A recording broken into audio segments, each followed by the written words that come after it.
I think we're in. I think there's a problem with trailers. I think trailers are ruining the cinema experience to a pretty large degree. Okay. So it's all started. Not all started. It came to a head with Thor 3 Ragnarok. Yes. Where it came to a head for you with Thor 3 Ragnarok. I mean, but that is a bad one. It came to me at a head when Terminator 2 came out. Yeah, I remember you saying this last time. But Thor 3, I watched it again recently.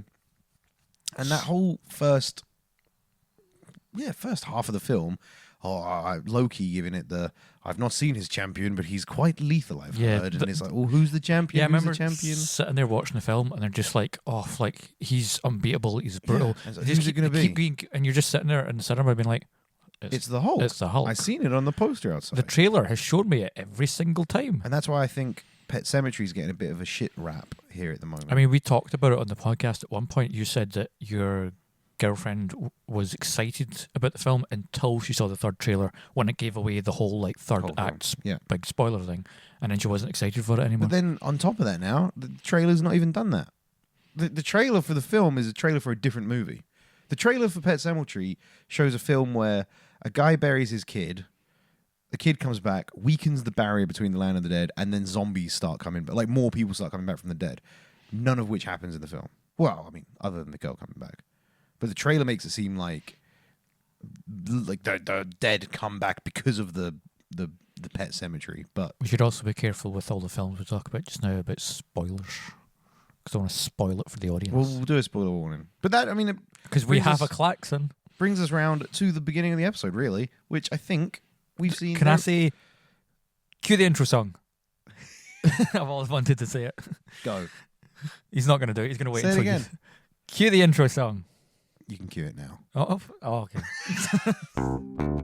It's Meandering Movies. It's Meandering Movies. It's Meandering Movies. So won't you lend an ear? Right. Hi guys, welcome to the Meandering Movie Podcast, where I'm Gary Copeland. And I'm the big bum fluffer, Gavin Stewart. And on our third mic we have... Audio Boy. Audio Boy. With much trepidation about saying his name. He was just building, he's going to little drum roll for himself there.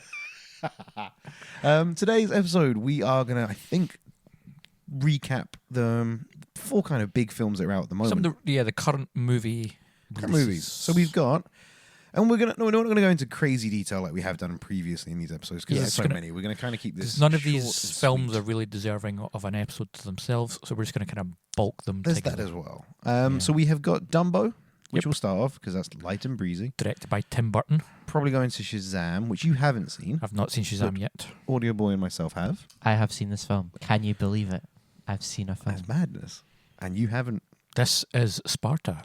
Pet Sematary. Yep. Directed by 2 people whose names I can't pronounce, and I'm amazed that 2 people worked in that film because it's like.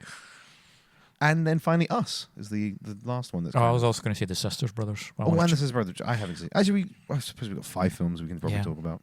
But this will all ebb and flow. Yeah, like a beautiful dance. Even though I can't dance, I can. You should see me floss.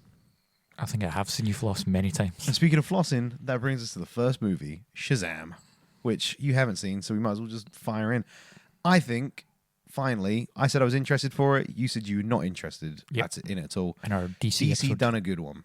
If you want to hear more about their thoughts on DC, why don't you refer back to the DC episode with special guest Ryan Campbell? It was a good episode. Shout out. I'm plugging. Oh my God, that's so professional. I know. That was good. Wait, we can plug our own episodes? It's called being a host, Gary. You should try it sometime. Yeah. Oh, do you want some Vaseline for that burn that he just applied upon you? Yeah, man. Can I have some hash browns? Vaseline. Can I, yeah, Vaseline. Wait, I messed up my one. Can I have some ketchup for these hash browns? Hey. Gonna need I've never got hash browns. Hash browns and ketchup. They're like Rosties, but yeah, I know what they are, but I'm just like, I just have like fried potato and onion. Yeah, but I'm just like, yeah, exactly. Sometimes not onion though. Like McDonald's hash browns, no onion in those. Just all just potato. It's like someone was like, "Do you know what these chips need? Onions." And I'm like, "No, they were good as they were." No, genuinely, do you know what the hash brown is for? Someone woke up at 6 o'clock and went, "Oh, fancy chips. I can't have chips. It's too early. What if I just fry them up different?" Bosh. Hash Breakfast brown. food, apparently. Yeah, and there's like, "Hey, are you eating chips for breakfast?" No. This is a hash brown. It's a completely different thing. He's like, "Steve, are you in the fucking Mandy again?" Mate, that's chips. It's not chips. It's hash brown. I grated it and then fried it. It's completely different. Anyway, Shazam. Shazam. I think DC did a good one. By Well, maybe not. Maybe not. Actually, no. I liked it a lot. Actually, I thought it was funny. It drags in a few places, and I did feel the time ticking by in a few key moments. yes, The film is 2 hours and 10 minutes long. It's 2 hours, and that is too long for this film. it should be like a nice 1 hour 50. Yeah, maybe even a little bit less. I think I could chop out a bunch of that film quite happily. I mean, I could chop the entire film out and just and not watch it. I think we talked about it with Marvel, how Marvel films pretty much have Iron Man fighting Iron Man. Yeah. We talk about all of this in the DC episode, Yeah. so that's the best precursor for this. But Iron Man fights Iron Man 3 times in 3 different films. Shazam quite literally fights evil version of himself in this. Just he's strong, can fly, and has electrical powers. And there are 7 gods within Shazam, and the bad guy has 7 demons within him, and he has laser powers. So it's the Mark Strong character. Laser powers, can fly, and is super strong. Like it is quite literally Shazam fights himself, And the ultimate battle of good and evil. I'm going to take an absolutely mental fucking guess here and just stick with me because this could get a bit off the rails. I'm going to guess in the end Shazam wins. Not to spoil anything, obviously. How did you know? Didn't see it coming. Did we do our spoiler warning? I mean, let's be honest. Anyone It's in there somewhere. let's be honest with Shazam. You know you're not going to... At the end, Shazam isn't going to be left in the ground and he's not going to get curb stomped by fucking Mark Strong and just have this like fucking American History X style. It's not going to happen. You know he's going to win. Good. And Mark Strong, "I'll get you next time." And then he'll fuck off somewhere. And I was like, Mark Strong's big blue eye. But genuinely, considering how low DC have been for a long time. so many years now, Shazam is a breath of fresh air. It's pretty much what I said I was looking forward to. It's different direction. It's a breath of fresh air. It has a good bunch of genuine laughs in it. And it's not trying to do the dark and gritty DC. Does it make any attempt? Because I know they've said now that they're done with the expanded universe, but this film was in production before they made that decision. Yeah. So does it still have connections back to those? It's actually got a weird element. Yes and no. Yes and no. So, again, spoiler. At the end, there is a small bump, and it's not Henry Cavill, but Shazam sits down with his mates and as Shazam, and it's all the, "Oh my god, you actually do know Shazam! I can't believe that!" And then Zachary Levi's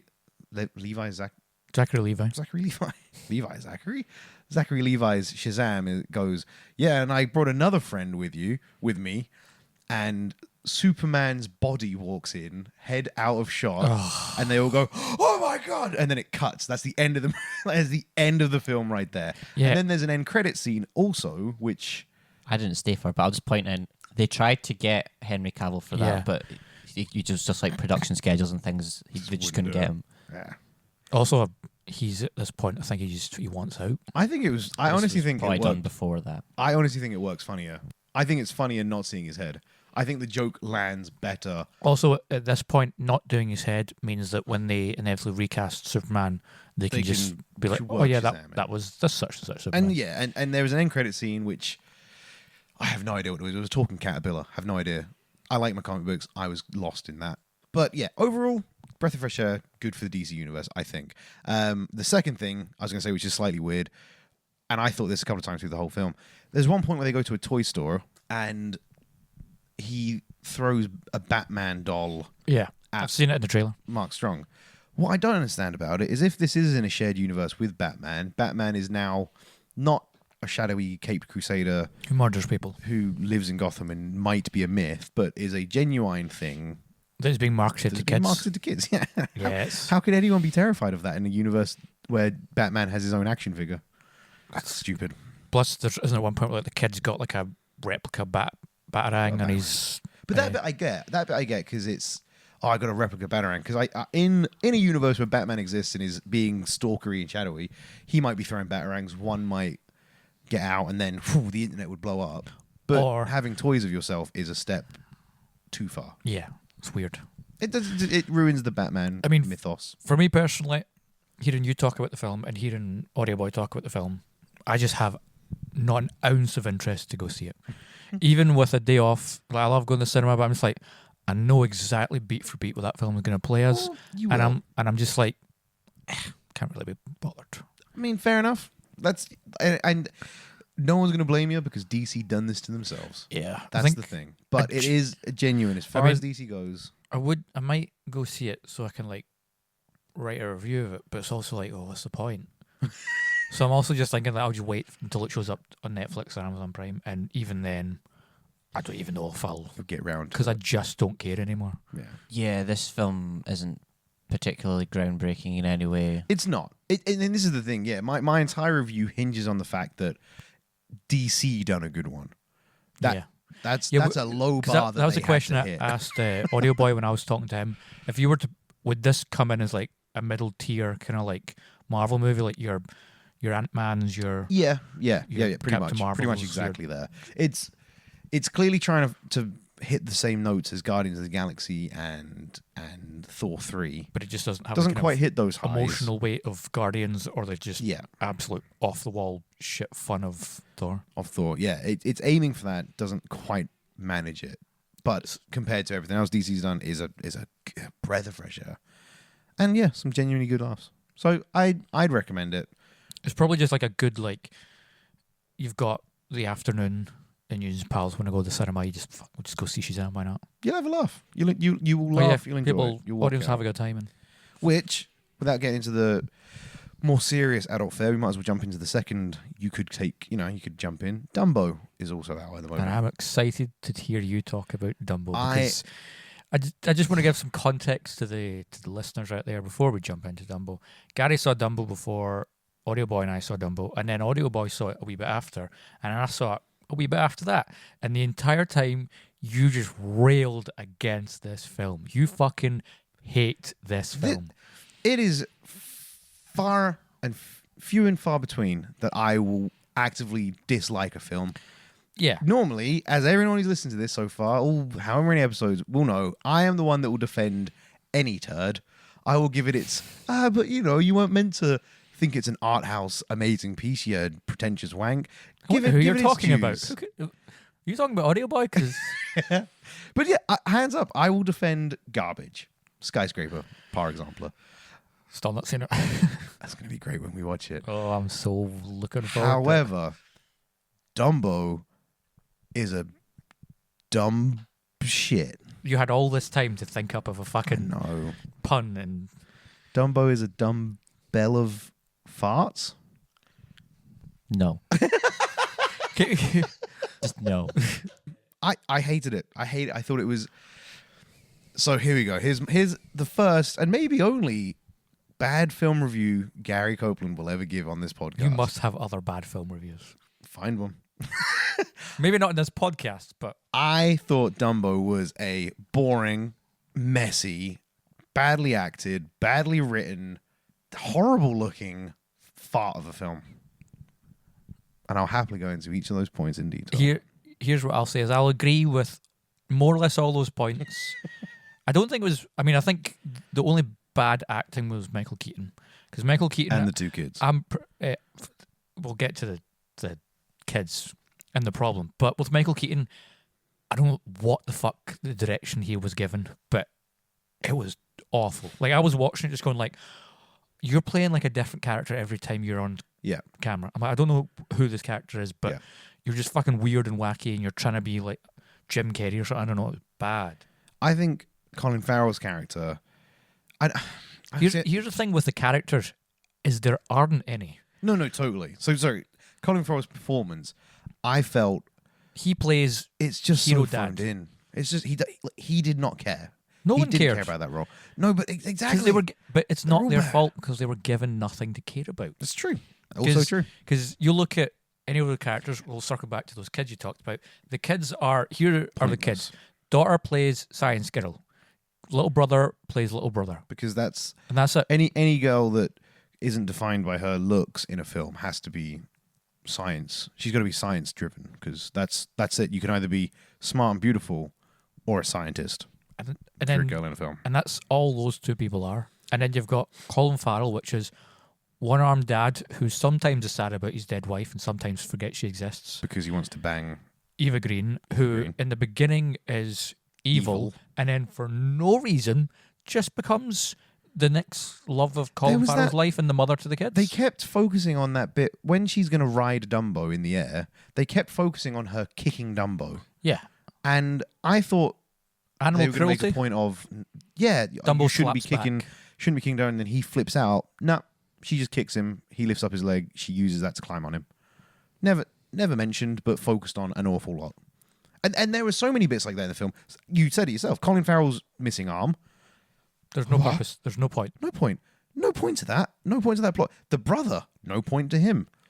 Brother? Oh, yeah, just The little brother. the son to. Without the brother, the little girl's story would have made sense. Dumbo and the little girl both lose their mother, and you can feel the emotion between the two of them. The thing with the wee boy characters, if you take him out of the movie, nothing changes. Nothing changes. Because he's just there to do. He brings Dumbo peanuts, and that's kind of it, really. Yeah. And so what have I covered there? We've covered bad performances, bad writing. I thought the film looked. I've heard a few people say, "Oh, but Dumbo's so cute." Genuinely, I thought that film was nightmare fuel. I thought the scenes without Dumbo were bland, dark, and miserable looking. To be fair, the original Dumbo was nightmare fuel as well. Yeah, Agreed. it's true. But Dumbo was at least adorable. Like, they're doing a live action Pinocchio again soon, and I'm just like, the original live action Pinocchio is terrified to look at. So I can't but imagine I'm going to do it. Oh, Yeah. It's going to be scary. Shout out to Pinocchio 2000, greatest film of all time. Nope. That's the one with the weird CGI puppet boy, That's right? correct. Like, Yeah. Some of it's practical, some of it's CGI, and Oh, with the horrible Jiminy All Cricket. of it's a mess. Yeah. The horrible Jiminy Cricket with the bug. He looks like Yeah. the cricket from Yeah. James and the Giant Peach. And except- I watched that. Doesn't he set on fire in that film? Is he trying to have a wank and set? No, wait. No, that's trying to have a wank. That's a pub joke. It's a pub joke. Oh, I got it okay. confused. There's a point where it's like, Why did Pinocchio set on fire? Because he tried to have a wank. because he's made of wood, It's like, hey, stop. kindling. Kindling. Yeah, we got made to. Well, not. I guess we did get made, but they turned one day at primary school. They turned the lights off and put that movie on, and it was I fucking. thought that story was going so different. after what I just said, Yeah, I thought that after the story wank was going story. somewhere completely different. Oh, I had plenty of wanks in school. No, I didn't have a single one. Yeah, the Pinocchio 2000 was odd. Dumbo, going back to it, I thought Dumbo in this film, Dumbo looked horrendous. He didn't look cute. He looked... I think Dumbo at times looked cute and at other times looked quite horrifying. Yeah. But there's that one scene where he walks into Michael Keaton's big circus place the first time, and it's the Pink elephant. It's a big bubble pink elephant Yeah. stuff. I thought that scene was quite beautiful. And then with the reflection in the eye and stuff, I thought, wow, this is quite nice. And there's one other scene. Had a few moments. I'll visually, I will concede it had a few. But the reason that film moments. looks bad is because, and we could maybe touch upon this person in another episode because they could deserve their own episode, is Tim Burton's new visual style in his movies is fucking horrendous. It's real fucking horrendous. I much movie preferred when he was sticking to I much preferred when he stuck to Batman and Nightmare Before Christmas could have taken place in the same universe. Yeah, I was fine with that. And what'd you call it? Edward Scissorhands, like all, Yep. and Because they all Big at least Fish. had this Tim Burton's Aesthetic. very clear aesthetic. Yeah. And it's fine. And yeah, maybe it gets a bit samey, but at least you knew it was Tim Burton's. Whereas It this felt like- new one is I feel just like a 50s aesthetic being mixed with a futuristic kind of style, and it was kind of like. with this Tim Burton signature. Yeah, and it was all Everything's blended curly together. and black and white stripes everywhere. But now he's gone the Peter Jackson way of just ugly green screen CGI. CGI, Like one of the first shots in that movie when it like comes to the Medici circus and it's like panning over what I'm convinced, I don't know if either you two noticed, it just looked like a penis. It just looked like there was the wee spinning thing. It just looked like a penis. I was like, that's a fucking dick right there. But it pans over and it's supposed to be like a sunset or something. And I'm like, this looks fucking awful. Yeah. I was like, oh. A lot of it looked bad. The other problem that I really had with Dumbo was, as of the original film, all the talking animals give you something to care about with the animals, and the animals are what you care about. Kind of goes back into what we were saying. You don't care about anything in Dumbo because the characters that can speak and that you're meant to resonate with are shit. So then you get left with the animals, which look horrible in this remake and don't talk, so you can't really ever feel for them. So they missed that key part of it. At no point really did I give a shit about Dumbo, that whole film. I mean, sorry, no, I did. When the classic scene of the mum gets put into the cage and she reaches out with the trunk and he's there and the nice song's playing, that bit, Danny Elfman's score was good. That bit was good, but then that's a carbon copy of what happens in the original. And then after that, nope. I mean, for me, I didn't come anywhere close to hating this film the way you did. For me, I just think Dumbo was a nothing film. I watched it. I was shit bored during it. I was just like, fuck, let this be over. I want to get out of here. And then it finished, and I just never thought about it again until like we would chat about it. But for me, I'm just like, that was a nothing movie, and I have no emotional reaction. I think that might be it for me. I think I'm a huge Disney file, and I loved Dumbo as a kid. Like little baby, used to watch Dumbo with my mum, and seeing this horrible Frankenstein's, like, just so many good memories tarnished. I mean, this is a topic that we'll probably do in a separate podcast, but for me, these live action Disney films are just a waste of fucking time. They make money, so it's not so it's good for Disney.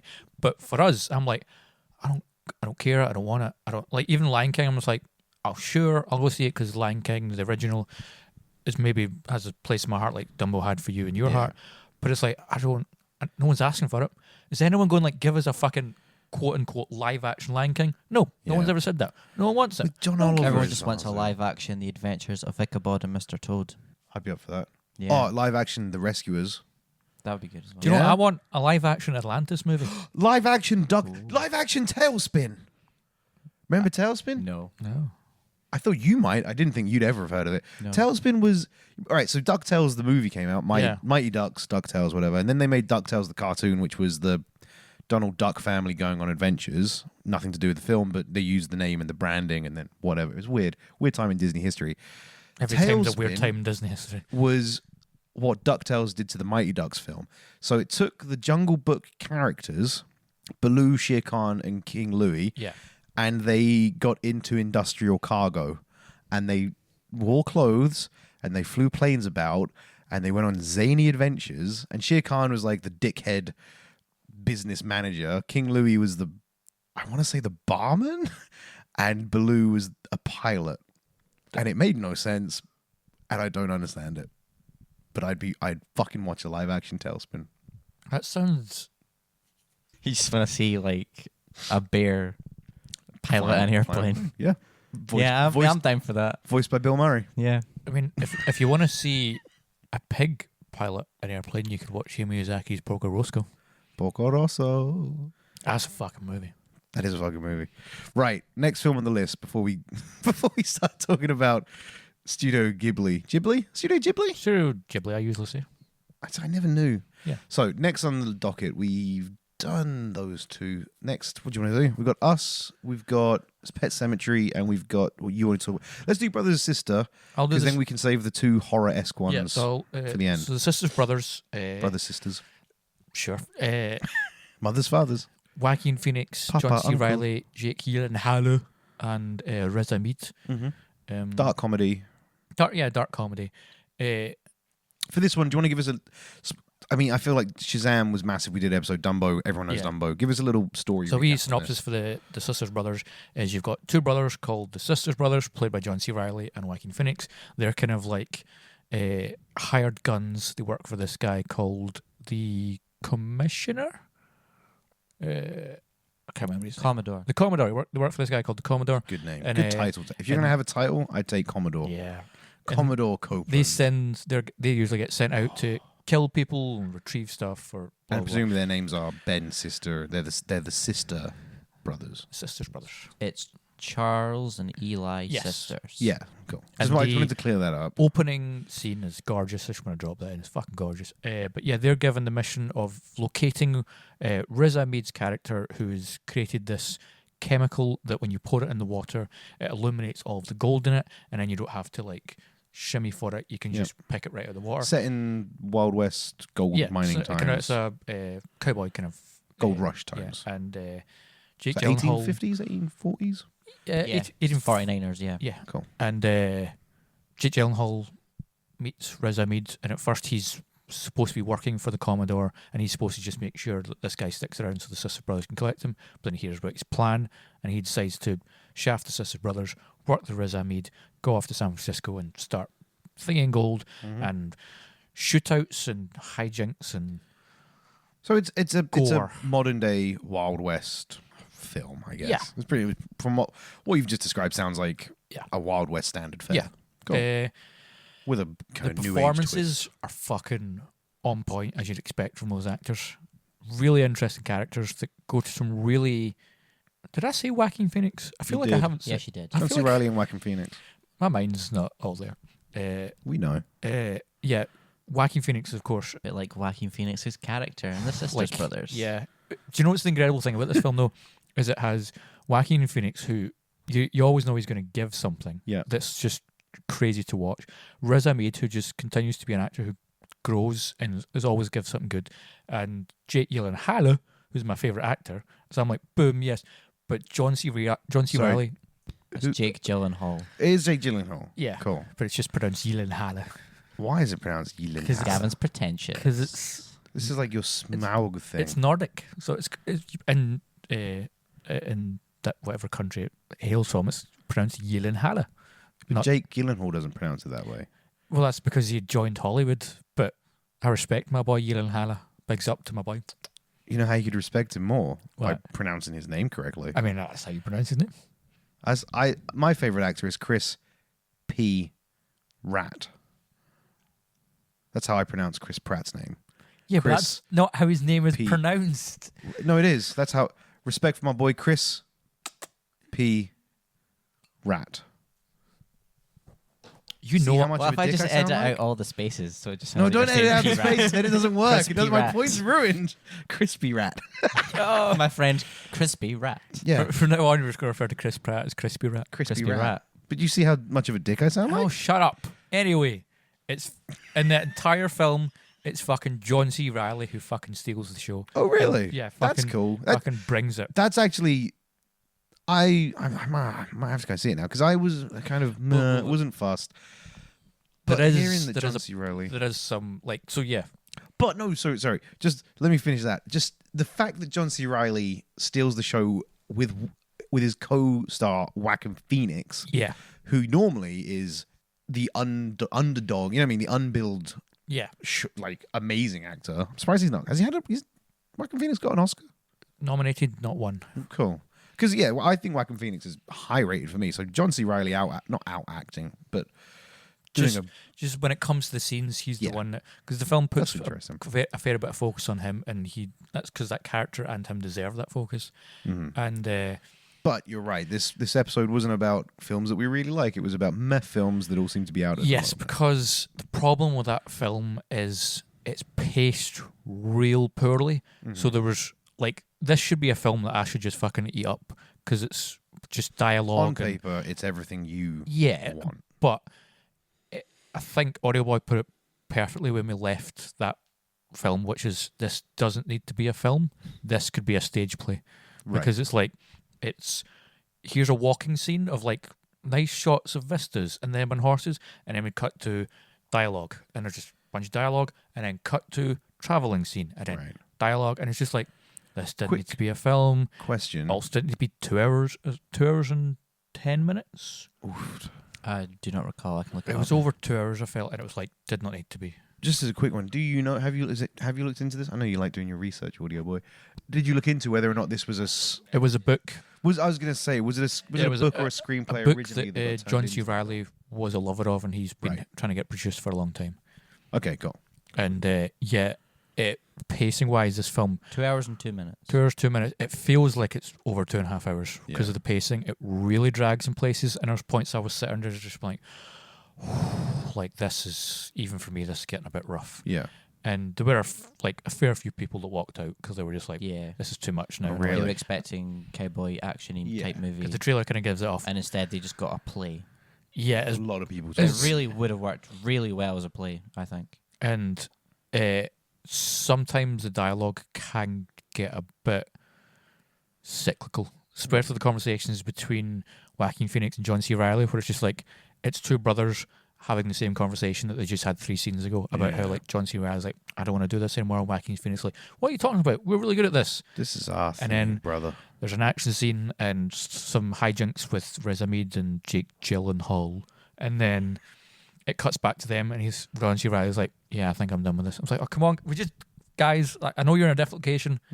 We've been through this scene. It's like, I was saying, like, you cut that film down to like an hour 45. Yeah. Tighten it up. Good, keep those good action scenes. Really trim down the third act, because there's maybe 3 endings to that film. It's like you get to an end, you're like, okay, we're wrapping up, and it goes again. You're like, Jesus, come on! And when it finally gets to the end, you're like, is this the end? And then it ends. You're like, okay, that was the end. Like, I remember Baby Driver did that. Baby Driver had like a 4th act. Did it? Yeah. I've only seen Baby Driver once. Or once he goes to prison. Yeah, and then he comes back out. So pretty like it kind of had this weird 4th act second end, which was completely unnecessary. Where the whole thing goes on. Spoilers. Aha! John Hamm gets killed. Baby Driver goes to prison, and it could have should have finished there with him going to prison. With the it's pretty clear that he did what he had to do, and it wasn't really his fault. And John Hamm's a fucking murderer, whatever. And then it gave you an extra like 15 minutes of him coming out of prison and learning his lesson. You guys, that scene that you're talking about, it's a scene because it's only 4 minutes. Fucking felt like it's about 15 4 minutes. How many times did you see Baby Driver in the cinema, Audio Boy? 5. Hey, I loved it. I loved Baby Driver. I loved it. Got it sitting right here. No, dude, loved that film. I just thought the end. The weird ending was the only bit of it. I should have ended where he was like, where they're on the bridge. I just don't think it needed that.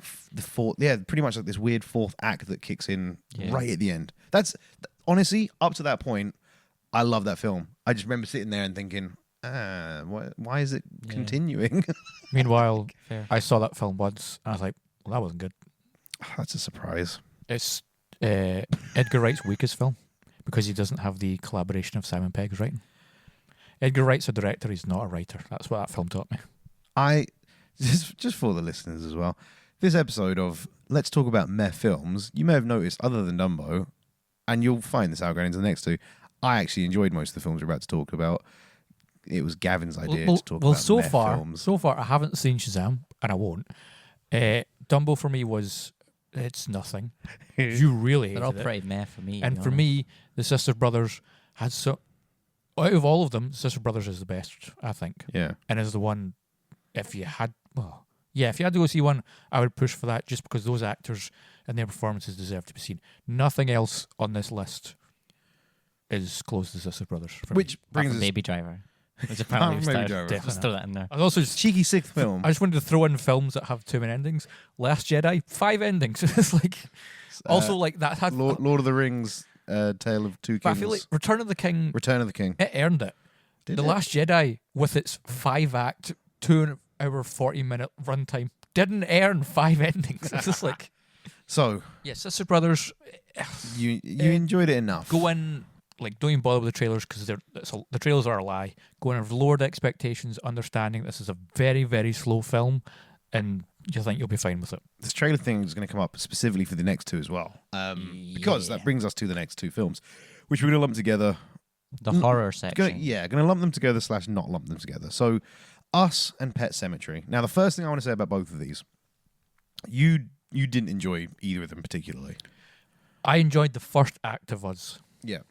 And then that film just really fell apart for me. So I enjoyed Us. I enjoyed Us way more than I enjoyed Pet Sematary. I thought Pet Sematary was a good film. Not groundbreaking, not horror of the ages, but I watched it, I enjoyed it. At no point did I think, oh god, this is dragging a bit. You know what I mean? It is. You're right. I'm in the place with Pet Sematary where I think you might be with Dumbo, maybe slightly more enjoyable. I think I enjoyed Pet Sematary more than you, but I am very much. I've seen Pet Sematary. I'm not going to be watching that film again for maybe ever. Yeah, it will wash away. Why would you ever need to see that film again? Totally. Us, I could probably rewatch that at some point. Us, I would like to give a rewatch just to pick up on some of the little hidden Easter egg things. But this is where I think these two films have been trashed on, and this is going back to what we spoke about right at the beginning of this episode, and what you just mentioned with the trailers. I think, and it's a problem with horror films. Us and Pet Sematary they're both diminished because of their trailers. So, and what I mean by that is, Us, you watch the trailer, super creepy, super. The audio direction in the trailer, the music, is the phenomenal. sound design, the imagery that's on show. Imagery, everything about the trailer gives this really, really creepy, really really tense feeling, just like gonna grip you and just like hurt you. Yeah, and it's an awesome trailer. It's a great trailer. I've gone back to watch that trailer after seeing the film because the trailer's so fucking just on. But it portrays the film in a light that the film isn't at all. And Pet Sematary does the exact same thing. Pet Sematary paints a film that is 5 times scarier than what it did. And It the Clown did this as well, actually. It did the exact same thing where it painted a film that was peak horror, and then they came out. And the thing with Pet Sematary, It and Us, all three of them, I wouldn't really class any of those as horror films. I can say that out of It, Pet Sematary, and Us, the scariest one was It because it had some actual decent scares. For Us, that film is not scary. There are no scares in that film. Mm-hmm. It's creepy at times, like when the family first show up and they're sitting across from each other. It's a bit creepy. And then Pet Sematary is sleep-inducing. It is shockingly boring. I sat there just waiting for anything to happen, and nothing happens in that film. And all the scares, I'm just like, here's about to be a scare. Yeah. There's the scare. The scares are 100%. They're what's the word I'm looking for? They are transcribed? Nope. Translucent? No. They're... Please leave this in. What you're trying to describe? You knew they were coming. Yeah, you knew they were coming. Transparent. Preempted. Oh, God, we're so close. They're... Is it Buffalo telegraphed? Bell? Yeah, telegraph. I knew it was a T word. That's like a self-help group. They are telegraphed. Tell us what you're thinking, Gary. Come on, get it out. We can do this together. They're so telegraphed. I will admit, most of the jumps are just, come on, here it comes. And it also does some of the ones where it's just like, nothing's happening. Bang! You're just like, well, that wasn't, and that was just a door closing. I don't like that's not. That's just cheap and pathetic. Sorry if that was loud, by the way. That's fine. But yeah, they are telegraphed. But again, I think that film would work more as a creeping dread thriller rather than everyone going into it waiting for it to be the scariest thing on the planet. Because I went into it going like, oh, this is going to be just a pretty cheap, easy, like what it was, but every so often. But for me, what was so disappointing was you take the scene where he first goes into the woods with the dead cat and John Lithgow's character. But by the way, I want to circle back to John Lithgow's character at one point and talk about him. But think of the potential of what you can do with that scene. Yeah. And here's what the film does. They walk in the woods. He hears a creaking noise. They then get to the location where they need to be, bury the cat. Scene over. Yeah. It's like, what was the fuck? Just like... that was the main. That was in fact probably the one scene that I actively went, this is going on a long time. Nothing's happening, and then the forest after they get over the death mound, whatever it's called. Like don't go past that because that's the woods. Then become this. Almost looks like it looked like a set after that. It looked like they were on a soundstage. Yeah, which was bizarre. And for some reason, you ever seen that Tom Cruise movie Legend? No. It's a really, I think it came out early 80s maybe. And I was just like, when they're walking through the swampy bit, I'm just like, this looks like a fucking set on a soundstage from the fucking early 80s. And maybe that's the aesthetic they're going with because of the original, which came out 89, I think. But then none of the rest of the film looks like that, so why would they? Because when they get to the location where they bury the cat, I'm like, this looks fucking. This looks like it's from a TV movie. It's like, again, all that one section, even that bit, considering that was meant to be the place that is bringing things back from the dead, was just a selection of rocks and sand. Yeah. And I mean, even like at one point, John Lithgow, who was the character I knew he was going to be, which is old man who gives exposition of why things are happening and how they're happening, is at one point he's in the book and he's like, "Here's a Wendigo," and I'm like, "Oh, we're gonna get a fucking Wendigo. Like, that's gonna be." And real. the picture of that Wendigo was creepy as shit. Yeah, and I'm like, I have a question. What is a Wendigo? Wendigo is a Canadian folk tale of people that get lost in the woods. Usually miners. They resort to cannibalism, and then Miners being children. No, like actual miners. Minor 49er. And they resort to cannibalism to survive, but then them resorting to cannibalism turns them into supernatural beasts with speed, strength, and a taste for human flesh. So is this a sequel to The Sisters Brothers then? What? Where all the miners and the Sisters Brothers. Oh, okay. But they're mining gold, so they never go below ground. They're safe. Okay, fair. But yeah, it was like when he like shows Lessons of Mythology with Gary Copeland. Y'all caught up, y'all good?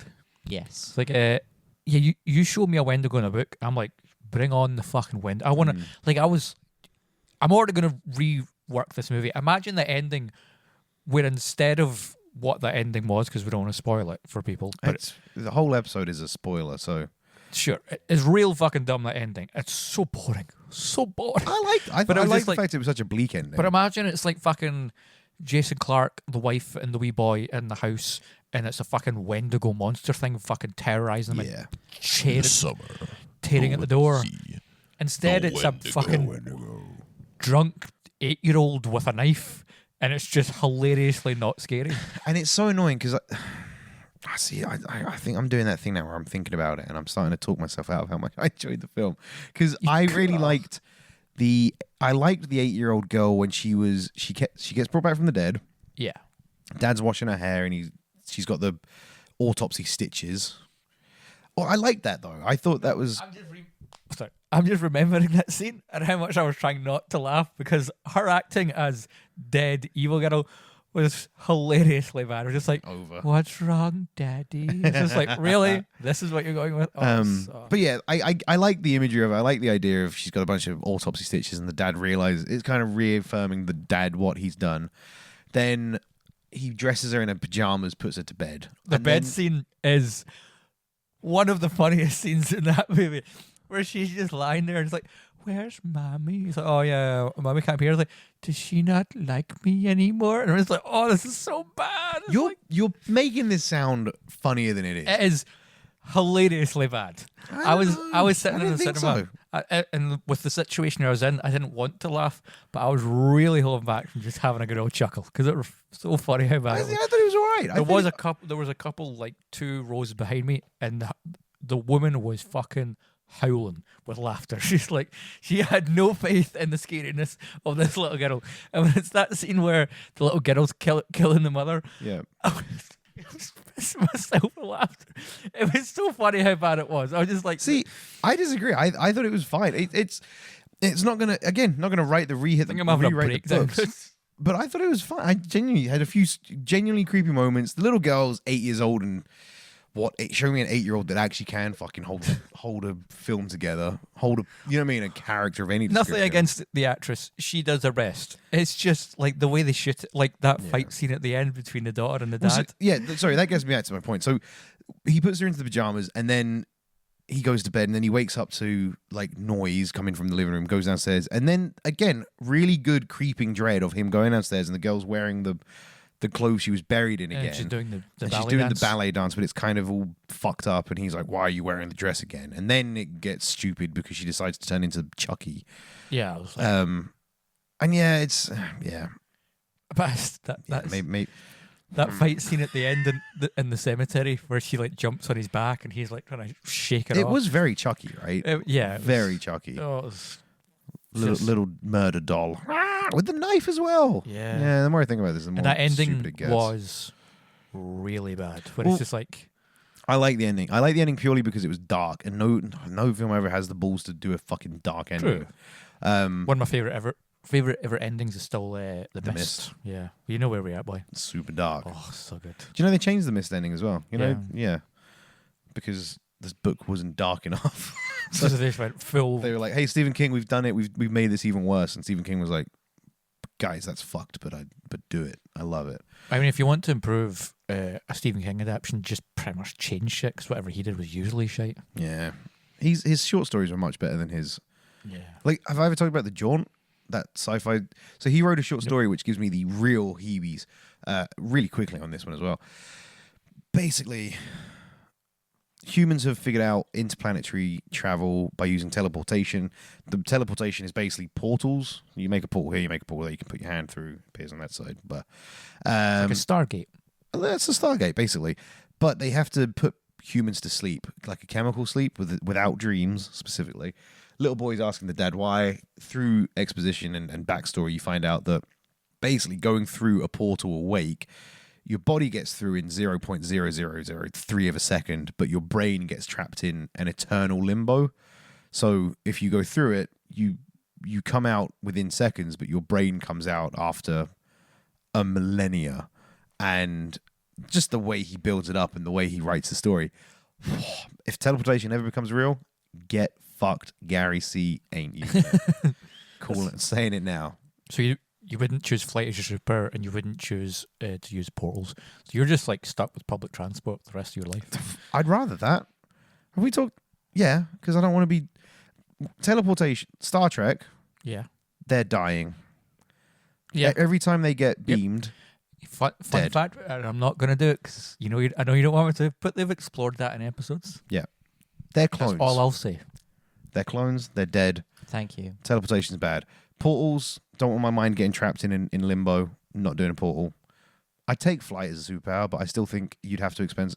It would need to be more than sprinting, like the energy level, and I can barely sprint. They explore for that like in 40 Shazam. seconds. Do they? Yeah.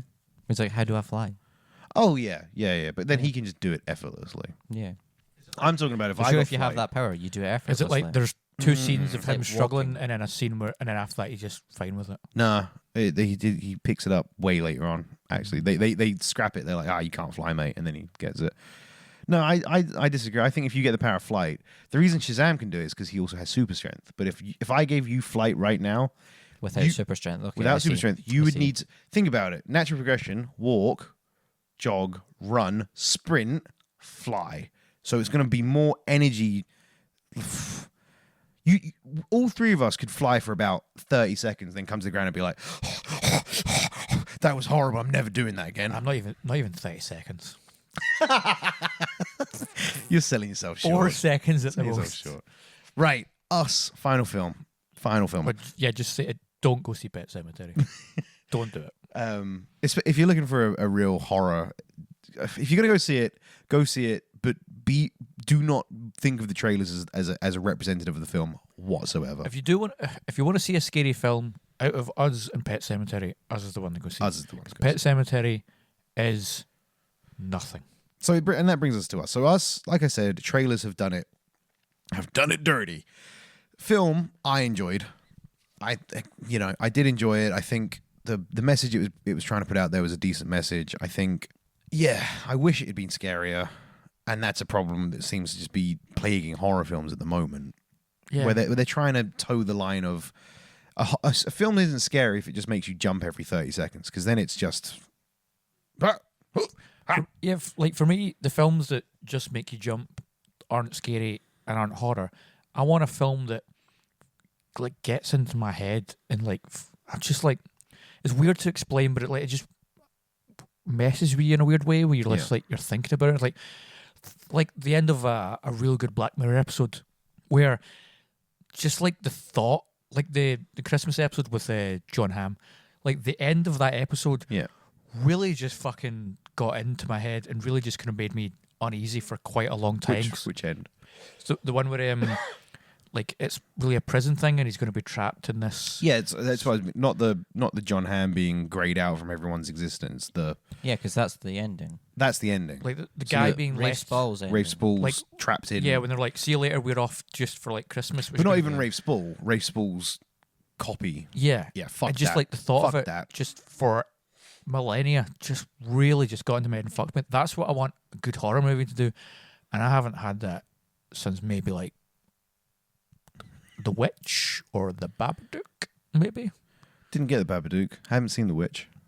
Babadook. Didn't get it. I watched Babadook and The Babadook is felt like a I was story missing something. about depression and a woman's fight to get through that while also caring for her son, See, while being encompassed in a horror movie. this is what I'm talking about. So I got that I was meant to be not learning, but I got that there was something bigger happening in the Babadook, Yeah. but I didn't feel it was explained well enough. And then I spent the whole film confused with that kind of, what am I not getting? Why am I not understanding this? Which then I think, Gary, so simple. yeah, Don't pretty know why I much, made you Asian there. pretty much. And then why? And then I couldn't enjoy the film fully because I wasn't watching it like a horror film. I was watching it like a horror film, but also annoyed that I was missing something. And then, Well, films like that, I watch them like they're a jigsaw, and I'm slowly just assembling the jigsaw, and then by the end of it, I've hopefully completed it and see the full that's picture. what I need on the poster. I need watch this film. Don't need to think about it. Watch this film like Jigsaw. Yeah, but not like the jigsaw from Saw. And then watch this film twice. You'll get some stuff you missed the first time. Yeah. There you go. But- This is 3 films, 3 types. But with Us, it's not scary. It's creepy in the beginning, but it's not a horror film. It's a dark comedy. And Yeah. for me, Well, and I I'm would say it's a dark thriller with comedic element. I wouldn't go as far to call it a comedy straight up. I would call it a comedy straight Would up. you? Yeah, because that film is much like Get Out. Get Out, it was primarily in its third act that it became a serious problem, but it was just a problem throughout Us, where I was just like, I didn't really sign up for a comedy film. I was kind of looking forward to, which again is on me, because I went in with And my the trailer. because I went in with my expectations of like, here Yeah. we go. And like before the film started, I said to Audio Boy, like, this audience is a bit lively because they were still talking and all that, Yeah. good murmur, and I'm like, this is a bit lively. And then inside my head, I'm like, excellent, because I'm thinking like, this crowd's gonna fucking lose their shit if this is scary. And I was ready for it. I was waiting for it, and all I heard through the entire film was just laughing and giggling. It's not what I wanted. Yeah. And I'm sick now of people touting Jordan Peele as the man who has brought horror back, because so far hasn't made a horror film, and this is what could now be considered the bringing back or to be a horror film. I'm like, that's not good. Real not good. Because then we've got 2 categories. We've got your shitty, low budget Blumhouse jump scary, there's a large bang thing, or you've got these weird comedy thriller hybrid things that are masking themselves as horrors. And I don't want either. Yeah. I want movies like The Witch, or It Follows, or The Babadook, or etc. Artsy fartsy horrors. No. I mean, like, good though. Like, fucking good though. Like, you The admit it. The Witch. You admit The it. Witch is a fucking. Go watch The Witch. That's how. It's on Netflix right now, right? It's either Netflix, Amazon Prime. I don't know. I might give that a The watch. Witch is a horror film. Go check that out. Yeah, I But need it's not to. your conventional horror film. It's a Okay. horror film. Fucks with your mind. Which is good. What you want It's from the a horror. mind a ticking and talking, instead of just being like, and this is the monster, opens book. It was born in the 1900s. And I'm just like, oh, goody, here comes the old man explaining the plot now. I just need more of the thing. What? Just the thing. That's Yeah. horror. Yeah, but you won't get that these days because the general audience won't sit and just watch a fucking slow-paced, beautifully shot, mind-fuck psychological horror. God, that film's perfect. Horror's in it. Yeah, we're in a weird place with horror. We were in an interesting place for a while where there was like horror was bouncing back, and it wasn't just being your paranormal activities and that kind of shit. And there was this small little like 2-year window where a lot of those films kind of came out, and each one was just hitting, and they had something to say, and they were exciting. And then we kind of drifted away from that again, and we started to get again more of the Well, we got two. We got your shitty jump scares, and then we started to get remakes of classics, like Halloween, for example. Halloween came out, and it starts off real fucking strong. And I was sitting in the cinema so excited because I loved the original. And then in the end of the second act, and then the whole of the third act, the film just fucking falls apart. And it just loses what it is and just goes off the fucking rails into nonsense. Here's an interesting one. Have you watched Love, Death and Robots yet?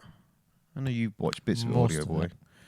You watched any of it? Nah. Only that one episode that you put on when you were over the flat. Have you seen the Aquila Rift? Beyond the Aquila Rift episode? That is probably really one of the best bits of horror I've seen in a good long while, actually, now that I'm thinking about it. Is that the one where they're going to travel and then there's like an issue? And then they think they're off course, and then the woman's there, and he's like, "Oh, what are you doing here?" I've seen that one. That's a fucking good piece of horror. Yeah. Yeah. There you go. Because it was very much like you were describing with that Black Mirror thing of like, you feel real uncomfortable. Yeah. Yeah. Yeah. There you go. I was really uneasy watching that. And and here's the thing though, you're right. I was really uneasy. I was kind of like, "Oh, Jesus, this is horrible. It's creepy as fuck." It was what, 12, 14 minutes? Yeah, like sometimes I thought it was like 16. It might be one of the longer ones. Yeah. But my point being, it's not a film. It's a short film, and I think horror's struggling at the moment with keeping a hour and a half, 2 hour runtime, because if it's just a bunch of jump scares, that gets boring, and if it's not a bunch of jump scares, it needs to be something full of substance, and if it's just a lot of them aren't. Yeah. Where's all the substance? Where is it? I don't have it. That's what I look for. I look for the substance. There's very little of it. I mean, yeah, need a mist, need the thing. When it came out, I was never. Like when the remake was coming out, I honestly, everyone was talking about it like it was going to be the new breakthrough horror film. It's going to be the scariest thing that's ever come out, and I think people forget that the original it's not that scary. Bad TV movie. Well, it's a bad TV movie, but no. But even the book, it's not really. It was never about being terrifying. It is effectively Stand By Me with a supernatural horror element. It's a story about a bunch of kids learning their sexuality and going through puberty. Basically, it is Stand By Me with a supernatural element. I mean, the new It was Stranger Things meets horror. Yeah, exactly. Which is what at the time is what everyone loved, and I enjoyed that film at the time. I mean, I haven't gone back to see it again since, but I remember enjoying it. I thought it was good. I enjoyed it. I just didn't find it scary in the slightest, really. I found had a few jumps, had a few creepy bits. Like, some of the imagery a bit creepy, but it was scary. In fact, do you know what was the last good film that did actually give me a bit of a scare? Was that film that came out last year, Ghost Stories? Yeah. British-made one. The first, we talked about it previously, though, until it goes all Black Mirror. Yeah, the first one, like the first story in that, when the guy's in the abandoned kind of warehouse thing, that's pretty scary. Yeah. But that was like the last kind of alright horror film that I saw. So, let's wrap this one up with a very quick and simple question. With this slew of meh films, as you be calling them, I haven't been calling them that. What film are you excited for that's going to break the string? Oh, break the pattern. Don't know. You've put me on the spot. So I'm gonna coming up. We got Hobbs and Shaw. That's it. Hobbs and Shaw. Well, coming up in the next couple of weeks, we've got The Missing Link, which is Laker's stop motion animation kind of family film. Sure. I'm looking forward to it. Laker always puts out good stuff. Hellboy is coming out with the guy from Stranger Things, funnily enough. David Harbour. That trailer doesn't give me confidence. And then I think the next big one after those two is Avengers Endgame. Yeah. I mean, that's like, I just want to get to that. Also, I have my rota now, so we can start booking tickets. Yeah. I think, to be honest, that's pretty much. I mean, I think at this point, everything's just moving out the way. There's a lot coming out next month. Loads coming out next month, which we can talk about in another episode. Let's not get into that, actually. Like, why would I? Should we wrap? I mean, you got any last words? Right now, when it comes to the cinema, it's just a bit. I mean, even on like streaming services, because you already know my thoughts on the films that come to Netflix. So I'm just like, I'm just struggling to find something right now that's capturing me and get me excited. Because like I watched that exclusive The Highwayman with Kevin Costner and Woody Harrelson. It's alright. It doesn't deserve to be that long. Watch Love, Death and Robots. It's like a TV audio boy seems to want it. What if, I'm going to throw this out here, maybe you guys have seen too many really, really incredible movies that you've become spoiled on them. Oh, yeah. And now just anything that doesn't meet those incredibly high expectations of what a good film is just comes across as really meh. Whereas, like, we're saying, like... I don't know why you're looking at me here. This is definitely I don't know. aimed directly at Gavin. But then I could It definitely seems more so like Gavin. I could put up a mirror and bounce that laser off into other mediums of entertainment, which is that people that read a book every week, they're going to get to the point where books just get a bit meh for them, or the people that play every single video game, when they've played the Division 2, they're like, well, I just played Destiny and what was the EA ones again? Anthem and all that kind of stuff. It's like, I've played all this stuff now and it's just a bit meh. It's like, it's going to happen with the movies as well. I watch a lot of fucking movies. I've seen a lot of fucking movies, and right now it's like, it's 1 in 10 excites me. So then why bother to go see something like Pet Because I have a Sematary? movie podcast and a blog where I write about movies. So it kind of helps that I go see all of these things so I can talk about them. Plus, And where can people find your blog, Gavin? the ramblings, or just ramblingsofaScotsman.com. But I'm happy that you put the podcast before the blog now. I'm glad that that's... It's taking precedence. Yeah. More important to I you. I feel I should also just point at this point that I might be putting the blog on a wee bit of a hiatus, just because I just don't have a lot left in me to give. And when it comes to writing a review, I'm just like, I could sleep instead. Set up a secondary pod, mate. Secondary podcast, the Meandering reviews. We just Bosh. leave Gavin alone in Yeah, a just room do it. for an hour. You know what'll happen? And he just chats shit about It's- something Yeah, I'll do 10 episodes on Star Trek. on just Star Trek. And you will like, Phil will be like, all right, so let's just listen to what Gavin did. And he's like, he gets to Oh no, hour- you're editing those yourself. Oh, mate. okay. I'm having no part of that. I was gonna say, like, you get to hour 6 and he's just like, he's only just got fucking Next Generation. Yeah. Oh my god. We're I don't know what that slipping down means. this rabbit hole Yeah, but it's not very gonna happen. quickly. Yeah, but No more Star Trek chat. I'm not. It's not. We're all safe. It's like it's creeping through, isn't it? It's just like it's I mean, trying when to he burst brought out up the that- seams. When he brought up that teleportation stuff and said the start, I was like, I could easily just give you the synopsis of the episode, but I'm not gonna do it because I Right. know you don't want me to. Let's wrap. I don't know how much of that's going to get pulled out or if it's all going to get left in. Thank you very much for listening, guys. You can catch us at Meandering Pod if you want to speak to us on Twitter. Oh, do you want to do one? jump over to Facebook, facebook.com/Meandering Movie Podcast. And you can also find us on Instagram if you just search for the Meandering Movie Podcast. And if you want to send us a wee email, it's meanderingmoviepodcast@gmail.com. You can also leave reviews, iTunes, it's like it's a 5-star rating on iTunes. Is that how It's a 1 to 5 stars. And then you can leave a wee summary of your thoughts and why you may like or maybe you don't like the podcast. Maybe you think Audio Boy's attitude just stinks. We've got another couple of reviews in.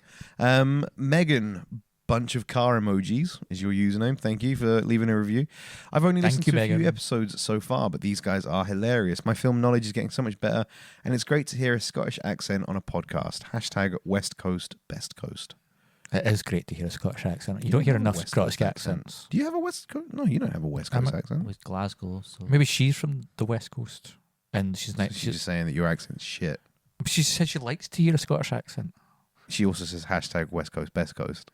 Yeah, but she's just happy to hear a East Coast Scottish. for life. She's happy to hear Space a Scottish Ghost, accent. Coast to We're Coast. sick of all these because the only other Scottish accent you hear in podcasts. Buttered toast. The only other Scottish Sunday accent roast. you hear in a podcast is stop talking over me. Fuck, I hate you too. We were rhyming. Right, guys, that's it. Thanks for listening. We'll speak to you next week. Bye. Bye. It's Meandering Movies. It's Meandering Movies. It's Meandering Movies. So won't you lend an ear?